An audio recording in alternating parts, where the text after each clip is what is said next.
What up, it's Terrence, aka the Cornbread Connoisseur, man. Today I'm in a town called South Pittsburgh, Tennessee, at a Cornbread Festival. Listen, man, my journey is taking me all over the world, from Africa to Japan to your favorite soul food restaurant down the street. But who knew that I could be in a location where all those flavors of cornbread could be under one roof? Cornbread Festival. Let's see what's happening.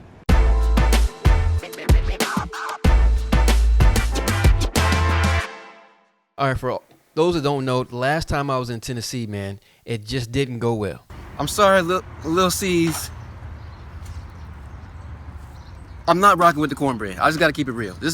Gotta keep it real. All right, here we are at the Cornbread Festival. And I'm gonna tell you what, I was super surprised. I mean, I didn't imagine the magnitude of the event. It was definitely beyond what I could have ever thought about. And they seem to have it all figured out. I mean, free parking and even complimentary transportation to the festivities.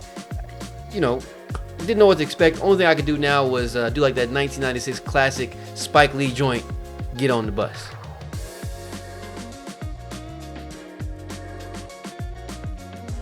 All right, so we just jumped on the bus, headed to all the festivities. And like I tell you, I ain't been on a school bus probably since probably the 80s. I don't know. Let's rock. The 80s. So what you saying? You ain't ride a bus in the 90s? A school bus? You didn't ride the school bus to school? Terrence, you were in the school in the 90s. 90s. Okay. School. Yeah, right. 90s. Okay. I'm sorry, mid 90s. I forgot for minutes. I was driving in high school though, but mid 90s, right? My bad. Well, what you gonna do when the well goes dry now, honey? Well, what you gonna do when the well goes dry now, babe? Well, what you gonna do when the well goes dry? You gonna sit right down and cry now, honey? Oh, baby, mine.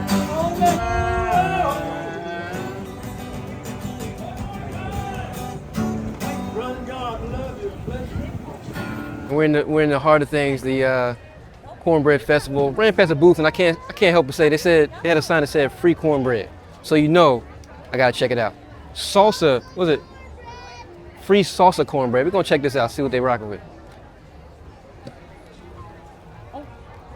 All right. Got some salsa cornbread here, right? Let's see what we got here. So the salsa, is it hot? Spicy? Just regular. Okay, here we go. Pretty mild, but you just taste a lot of tomato. All right, here we go. All right. All right, so the free salsa cornbread. Now you know it's my duty to keep it real.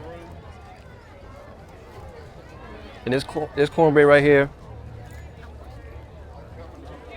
it's got like a almost like a cardboardy taste to it, man. But to their defense, man, it's not all the way warm, so maybe that might be the issue. But I can taste the salsa-ness within it, and I think this is probably better paired with an actual meal as opposed to solo. But you know, it's free, man. You know. All right, here we go. I made it to Cornbread Alley. This was one of the main attractions. I mean, I was greeted by a colorful parade of booths, each offering a unique twist on this classic Southern delight. From sweet to savory, spicy to cheesy, the options were diverse. But was the cornbread good? We just went through Cornbread Alley. I mean, it's so much cornbread. I don't know if I can finish it, but you know, most of all, I need something to drink. So I'm glad the wife grabbed me something to drink. I wasn't going to do it, but we got about 10 pieces of cornbread here. We're going to let y'all know what they're working with. And then you gotta do what now? Oh, we get a chance to vote for the cornbread. Come on. That's right down my alley. You know, it's my duty to keep it real. This is the cornbread. All right, folks, this was Cornbread Alley, and I know what you're thinking. How exciting can cornbread be? But I promise you, throughout my travels, there are some very exciting recipes to cornbread. But I must be honest with you, this particular situation wasn't really exciting to me. I was really disappointed. But it is what it is, man. The Cornbread Festival is still a great time. Mr. Man Terrence, aka the Cornbread Connoisseur. We are at the annual Cornbread Festival. It's actually bigger than what I thought. But look who I found. I found Cooking with Cajun. It's crazy. Had no idea he'd be here. He's become a internet sensation. Hopefully we can talk to him and talk about what he thinks makes a great piece of cornbread. What's going on, folks? It's your man Terrence, aka the Cornbread Connoisseur. Look who I found. We cooking with Cajun right now, man. How you doing? Good, man. How you doing? Man, it's a pleasure to meet you, man. It's a pleasure to meet you. man, I've been following you, and so what I want to know is, who put this in your mind? Like, who would have thought from that first video you posted to where we are right now? Who would have thought, man? Not Talk me. about that. Not me. Yeah. You know, this was never even, I used to be probably one of the people that never understood social media Okay. and never dreamed of getting into social media. And like you said, you know, it's just one of those things that when it did happen, and of course it happened because of my kids videoing, you know, and putting it out and letting people see it, and then seeing where it went from there. And then it's actually turned into a brand. Nice. Which is, you know, pretty cool. I mean, it's pretty cool. I love meeting people and getting out talking to people. So this is just a, you know, icing on the cake. Nice. And so the whole cooking thing, like, is that like a family tradition? Like, what's the whole cooking thing? Yeah, so pretty much my dad passed away when I was young, and so growing up, I spent a lot of time with my grandmother, and she was born in 1910. Wow. So she didn't wholly speak English, she spoke French. Okay. And a lot of her cooking was the old-fashioned ways of cooking, the recipes and the ingredients they used were a lot of the old-fashioned ways of doing it. And so that was a lot of how I learned to cook growing up. And getting into the real world when I grew up, you know, and going out and working when I decided to retire, even before I retired, but when I decided to retire, I thought it would be neat to do this and show people that not only the ingredients we use, but the fashion we cook things in, that at some point, no matter where you're at in life today, no matter how rich, poor, whatever, your ancestors lived this way. And they survived cooking this way, and it's just something I want to try to keep alive and show people that, you know, it's actually enjoyable to do this, and it's just a beauty in cooking and in life. Yeah. So you showcase the true core and the base of just cooking in general, right? Right. Right. And so I see you doing a lot of cooking also specifically with the cornbread in the cast iron pots. So why cast iron pots, man? Because it just distributes the heat perfect. You get to use it on open fire, and the more you use it on open fire, the better it gets. Of course. And so it's just an ideal, you know, it's one of the things, even if it wasn't an ideal piece of material, I think we would still use it in the fashion that it's the way that the ancestors did, because it was the most popular item to cook on. And of course, we all know it just tastes better in cast iron. It just tastes better, man. So, yeah, absolutely. So what's next for you, man? What's going on next? Well, let's see. So we've got cornbread mix coming out. Come on, man. Cornbread mix, man. We got cornbread mix coming out. Man, that's like the evolution of this, man. So when you think about where you came from with this whole situation, the cornbread mix, man, talk to me about that. Like, how does that make you feel? Man, it's exciting. Not only for me, but like just for, I think, for people in general, because I didn't come out with a cornbread mix just to have it on a box or have my face on a box or make a brand. I came out with a mix because it's truly a mix that I made my recipe.